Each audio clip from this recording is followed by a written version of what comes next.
Selamat siang, teman-teman dan Bapak Ibu semua. Eh, Pada siang hari ini kita akan kami dari kelompok 3 akan membahas perkembangan bilangan dan lambang bilangan.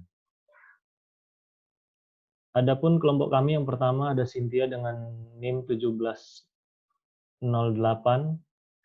Carolina dengan NIM 1725, Ayu dengan 1876, saya sendiri Sido dengan 1705, Adi dengan NIM 1917.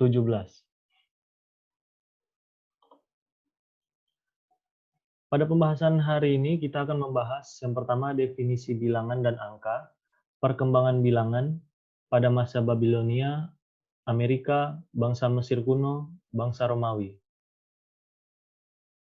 Kita masuk pada materi definisi bilangan dan angka. Seperti yang kita tahu, pada umumnya masyarakat mengetahui bahwa angka dan bilangan ini mempunyai arti yang sama. Padahal angka dan bilangan sendiri itu mempunyai arti berbeda, tetapi saling berhubungan. Angka adalah suatu simbol yang digunakan untuk melambangkan suatu nilai bilangan. Angka diberi batasan agar hanya ada 10 angka dasar yang diambil dari Hindu Arab, yaitu ada 0, 1, 2, 3, 4, 5, 6, 7, 8, 9, yang merupakan angka dasar dari puluhan, ratusan, ribuan, dan seterusnya. Bilangan adalah suatu konsep atau ide yang berasal dari hasil pikiran yang bersifat abstrak dan memberikan gambaran mengenai banyaknya suatu benda. Menurut Haryono, bilangan adalah suatu kesatuan dalam sistem matematis yang abstrak dan dapat diunitkan, ditambah, dikurang, dikali, dan dibagi. Adapun perbedaan bilangan dan angka adalah angka digunakan untuk melambangkan bilangan, sedangkan bilangan merupakan sesuatu yang abstrak, tidak berbentuk dan hanya ada di pikiran. Untuk lebih memudahkan dalam penulisan, kemudian dibuat gambaran nyata untuk bilangan. Nah, biasa gambaran nyata ini disebut dengan lambang bilangan. Lambang bilangan inilah kemudian yang kita kenal dengan istilah angka.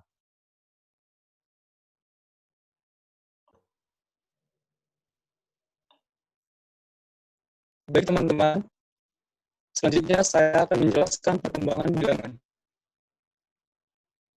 Bilangan pada awalnya hanya dipergunakan untuk mengingat jumlah, namun dalam perkembangannya, setelah para pakar matematika menambahkan perbendaharaan simbol dan kata-kata yang tepat untuk mendefinisikan bilangan, maka matematika menjadi hal yang sangat penting bagi kehidupan. Next.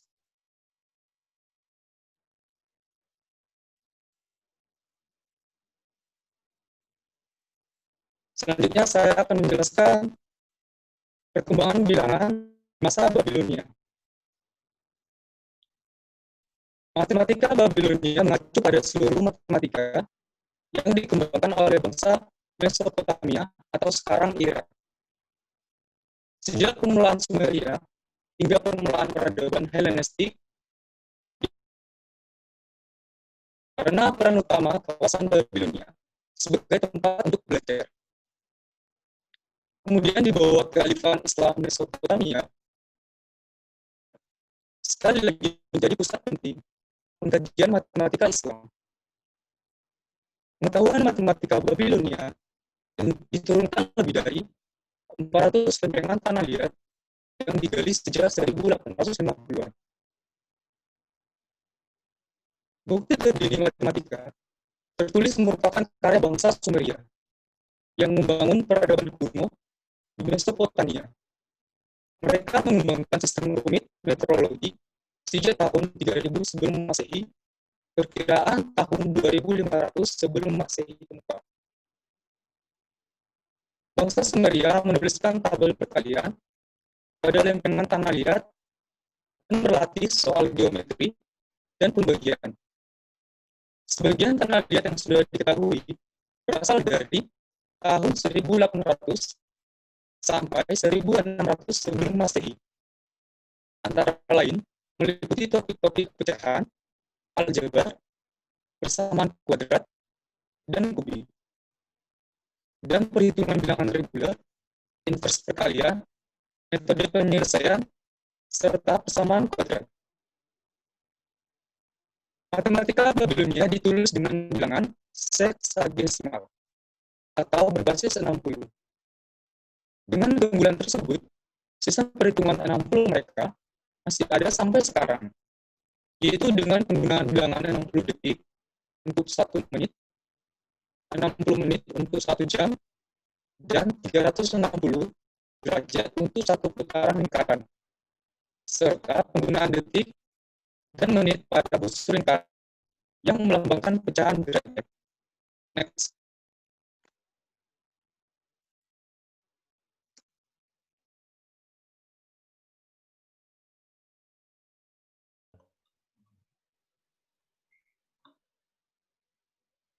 Ya, selanjutnya di sini saya akan menjelaskan perkembangan bilangan bangsa Maya di Amerika.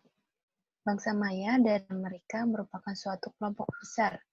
Budaya mereka memuncak 150 sesudah Masehi sampai 900 sesudah Masehi. Bangsa Maya dikenal sebagai bangsa yang maju. Menurut mereka, matematika itu sangat penting. Bangsa Maya membuat sebuah roda yang berasal dari batu untuk mencatat hari dan tahun. Mereka juga melakukan jual beli dan memperdagangkan barang. Jadi mereka membutuhkan suatu sistem bilangan. Mereka juga harus bisa menulis dan menggunakan angka dalam kehidupan sehari-hari. Pada gambar tersebut menunjukkan bahwa kalender bangsa Maya. Next. Oke, selanjutnya. Bangsa Maya memiliki sistem bilangan yang didasarkan pada 20 kelompok. Para ahli percaya bahwa bangsa Maya mungkin menggunakan 20 karena setinggi yang mereka bisa hitung dengan jari tangan dan kaki mereka. Bangsa Maya memiliki 3 simbol dalam sistem bilangan. Sebuah titik yang melambangkan 1, sebuah bar yang berarti atau melambangkan 5, dan simbol yang terlihat seperti cangkang yang melambangkan 0. Sistem bilangan bangsa Maya dapat dibaca dari simbol yang paling atas. Simbol tersebut ditumpuk satu sama yang lain. Nah, gambar tersebut menunjukkan bahwa bilangan yang ada di bangsa Maya. Baik, selanjutnya adalah perkembangan bilangan pada bangsa Mesir kuno.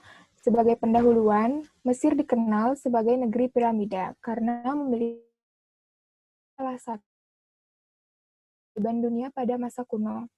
Piramida Agung telah berdiri di Mesir selama lebih dari 4.000 tahun dan terbuat lebih dari 2 juta blok batu besar. Tentu saja, selama proses pembuatan belum ada alat modern yang dapat digunakan.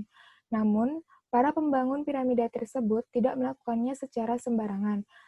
Mereka memiliki matematika dan sistem angka untuk membantu. Next. Nah, bagaimana penulisan bangsa Mesir kuno? Jadi, awalnya masyarakat Mesir kuno menulis tulisan pada kayu atau batu, seperti gambar yang bisa dilihat pada slide. Nah, seiring berjalannya zaman, Mesir mulai mengenal yang namanya papiras, yaitu kertas yang terbuat dari tanaman. Nah, dari sarana tersebut, mereka menulis tulisan untuk berkomunikasi dapat berupa simbol bilangan. Next. Nah, bagaimana simbol-simbol bilangan? Awalnya, untuk menyatakan satuan, masyarakat Mesir kuno menggunakan simbol berupa garis vertikal atau staff.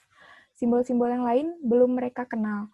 Namun, kelemahan terbesar dari simbol tersebut yaitu akan memerlukan garis vertikal atau staff yang sangat banyak apabila ingin menyatakan bilangan yang sangat besar. Oleh karena itu, Mesir kuno memperbaiki sistem penghitungan dan ditemukannya simbol-simbol sebagai berikut. Next. Nah, Simbol tersebut disebut sebagai simbol hieroglif. Hieroglif adalah gambar kecil yang mewakili kata-kata. Orang Mesir memiliki sistem bilangan basis hieroglif.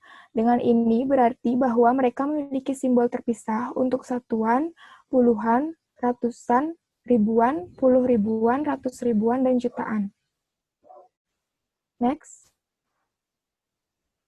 Nah, sebagai contoh, apabila ingin menulis 113, maka masyarakat kuno, Mesir kuno, menuliskannya sebagai berikut. Seperti yang kita tahu, tadi 100 disimbolkan dengan kumparan tali. Lalu 10 disimbolkan dengan tumit tulang, dan satuan disimbolkan sebagai staf. Namun, jika ingin menulis satuan sebanyak 3, maka simbol staf tersebut ditulis sebanyak 3 kali. Dan penulisan tersebut bisa dilakukan secara acak, tidak selalu berurutan sesuai ratusan, puluhan, satuan, dan seterusnya. Namun, hal tersebut pastinya tidak efisien apabila kita ingin menulis bilangan yang sangat besar. Sebagai contoh, apabila ingin menulis bilangan 1.213.546, maka masyarakat Mesir kuno menuliskannya sebagai berikut. Bisa dilihat dalam slide, bila simbol-simbol tersebut ditulis secara acak, pastinya akan membuat bingung dan kurang efisien. Next. Nah, banyak pengetahuan kita tentang angka hieroglif. Mesir datang melalui prasasti yang diukir di monumen dan artefak lainnya. Tampaknya simbol hieroglif digunakan untuk tujuan tersebut sepanjang 2000 tahun atau lebih dari peradaban Mesir kuno. Ketika mereka ingin menulis dengan tinta pada papiras, orang Mesir juga mengembangkan metode penulisan angka yang lebih efisien, dengan menggunakan simbol dasar yang berbeda untuk setiap nilai satuan, dari 1 hingga 9, untuk masing-masing 10 kelipatan, dari 10 sampai 90, dan seterusnya. Ini diperbolehkan untuk ekspresi yang lebih singkat dengan mengutamakan pada ingatan penulis dan pembaca agar lebih mudah. Simbol-simbolnya dapat dilihat pada slide berikut. Baik, selanjutnya kita masuk pada pembahasan materi, yaitu pada perkembangan bilangan bangsa Romawi. Nah, penomoran Romawi ini bersifat tambahan. Simbol dasar dan nilai terkaitnya bisa dilihat pada tabel berikut.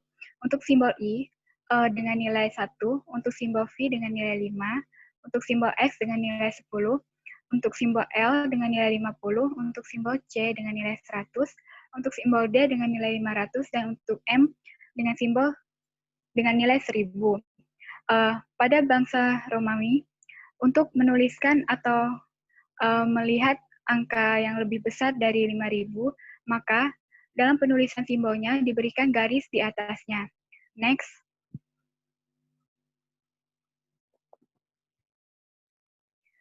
Untuk contoh perhitungan pada simbol Romawi, untuk simbol C, L, X, dan I bernilai 172, yang mana untuk nilai C sendiri adalah 100, untuk nilai X adalah 10, untuk nilai L adalah 50, dan untuk nilai I adalah 1. Untuk pengurangan sendiri, jika simbol dasar dalam sebuah angka ini memiliki nilai yang lebih kecil dari simbol yang berada tepat di sebelah kanannya, maka nilai yang lebih kecil dikurangkan dari yang lebih besar untuk mendapatkan nilai pasangannya. Saja IV, yaitu sama dengan 5 dikurang 1, sehingga nilai IV sama dengan 4. Next. Kemudian, untuk menghindari ambiguitas, maka masyarakat pada bangsa Romawi mensyaratkan bahwa hanya simbol yang mewakili pangkat 10 yang dapat dikurangi dan hanya dapat dipasangkan dengan dua nilai yang lebih besar berikutnya. Seperti I, dapat dipasangkan dengan V dan X, tetapi tidak dengan L, C, D, atau M. Sedangkan X dapat dipasangkan dengan L dan C, tetapi tidak dengan D atau M. Dan untuk C hanya dapat dipasangkan dengan D dan M. Misalnya MC, MX, C, IV. Next. Baik, simbol yang digunakan pada bangsa Romawi merupakan penyimbolan angka yang terinspirasi dari bentuk tangan, yang mana angka I dan V dalam angka Romawi terinspirasi dari bentuk tangan yang merupakan alat hitung alami. Sedangkan angka X atau lambang 10 adalah gabungan dua garis miring yang melambangkan 5, dan L, C, D, dan M secara urut mewakili 50, 100, 50, dan 1000, yang merupakan modifikasi dari simbol V dan X. Oleh karena itu, angka Romawi hanya terdiri dari 7 nomor dengan simbol huruf tertentu, di mana setiap huruf ini melambangkan atau memiliki arti tertentu. Next. Sekian presentasi kami dari kelompok 3 mengenai perkembangan bilangan. Terima kasih.